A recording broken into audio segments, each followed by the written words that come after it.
walitti deebina amma yerootti barruuleerraa waan qopheeffanne simbiraan geenyu jirra. Barruun keenyarraa karaa karraa kan jedhu kitaaba xiinsammuuti qajeelaa barsiisaa qajeelaa Hambisaa Moosisaatiin kan barreeffame. Kitaabicharraa atis gatii milkaa'ina baasi kan jedhu simbiraan geenya.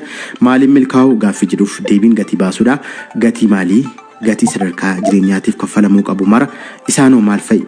Ol jechuun dura, gad jechuun, ulfaachuun dura, salphachuun, kabajamuun dura, tuffatamuun, qabachuun dura, dhabuun, quufuun dura, beela'uunis, uffata bareedaa uffachuun dura, daaruu fi qullaa ta'uun, beekuun dura, wallaaluun, leellifamuun dura, arrabsamuunis, furdachuun dura, qal'achuun, gabbachuun dura, huqqachuun, hoo'uun dura, qorruun, beekamuun dura, wallaalamuun, jiraachuu isaatti amanuun gatiiwwan milkaa'inaati. Dubbistuu koorraa sadarkaa akkamiirra jirta? Mee atumti of ilaallee kana keessatti of ilaali. Kaayyoo keef jettee agabuu bultee hin beektu? Tuffatamtee hin beektu? Ceephaamtee hoo hin beektu? Namoonni akka kee jechootaan si adochanii hin beekanii?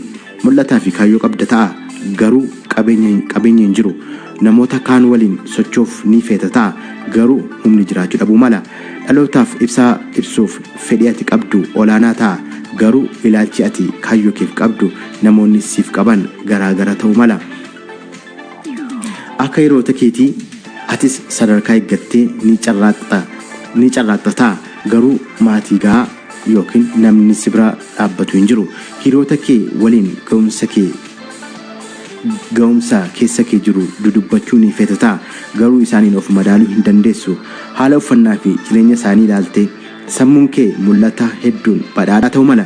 Garuu karaan yookaan daandiin ittiin bira geessu hin jiru ta'a. Seenaa koo tokkoon sitti hima, gurranatti qabii na dhaggeeffadhu. Barri isaa bara 2006 barataa kutaa 11ffaati. Barnoota kootti baay'een jabaadha. Haalli koo garuu barataa kutaa 11 baruu miti. Barataa kutaa tokkoyyuu na hin fakkeessu. Haala ulfaataadha dubbachuuf kan nama rakkisu. Akkaataan uffannaa koo, bifti koo, barruuleen koo deddeebiin mana barumsaatti godhuuf kan kana fakkaatan kan barattoota warreen kaaniirraa adda ture. Surree yookaan kofaan kaawwadhu bal'inni isaa yoo xiqqaate nama furdaa lama ni keessummeessa. Kanaaf yoon qabattoo hidhadhu fuulduraan qabattoo jalaan gadi kof jedhee fokkisee mul'ata.